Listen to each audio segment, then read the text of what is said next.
Jennifer Siebel Newsom, killed her sibling, Stasia, by running her over in a golf cart when they were children. So this is Gavin Newsom's wife, 48 years old, said her sister's death occurred in 1981 during a family vacation in Hawaii.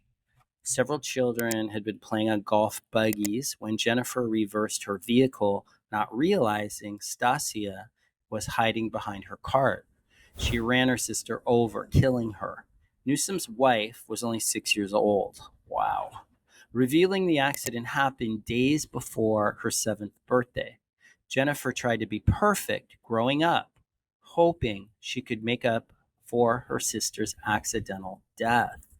She said, I felt the pressure to be perfect, to make my parents forget by being two daughters instead of one. She still struggles over the trauma from the incident.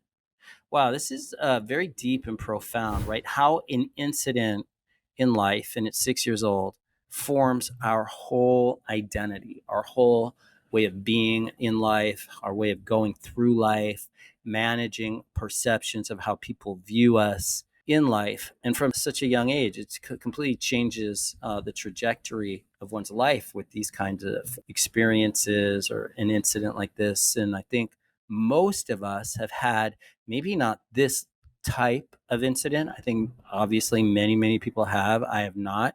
But I think most people have had, by degree, different levels of either traumatic experiences or experiences that had a real impact on us and formed us or outformed us from the direction we were going into, our kind of the path we would have been on, and put us in a whole different kind of direction and pathway and identity. One thing that jumps out to me here in this is the pressure to be perfect, to make my parents forget by being two daughters instead of one.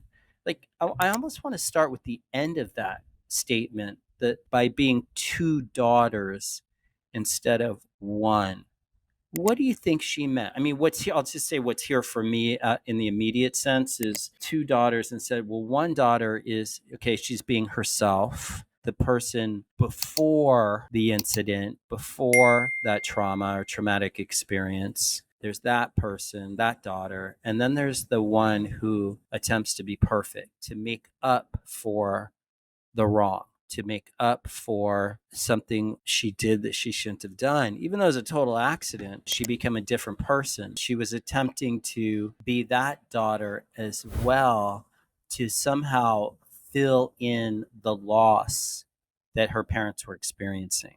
That's a big burden to carry, if you think about it. And then how many of us, in different ways, shapes, forms, are living these kind of two lives. Like, we're being an identity, a person for our parents, to please our parents, to get our parents' approval, or another persona to be kind of fit in with the crowd, fit in with the friends, fit in with peers or the cool kids, to fit into society, different masks, where we're almost in a masquerade of sorts, where we're putting on different masks, different costumes, a different persona for different people. And inside of that, we lose ourselves. We're in the experience of having lost ourselves.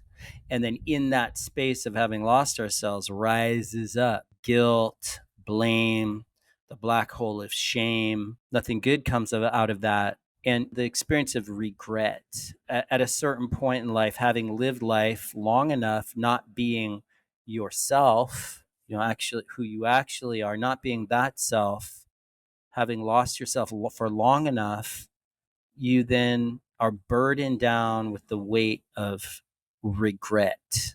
And in regret, there's resentment, there's judgment, there's bitterness, there's blame, there's fault, all of that kind of rubbing against each other. And then what we're left with at the end of life or later in life is just a chest full of rock dust or brick dust from rocks rubbing together inside of ourselves. What do you see about this? Super curious.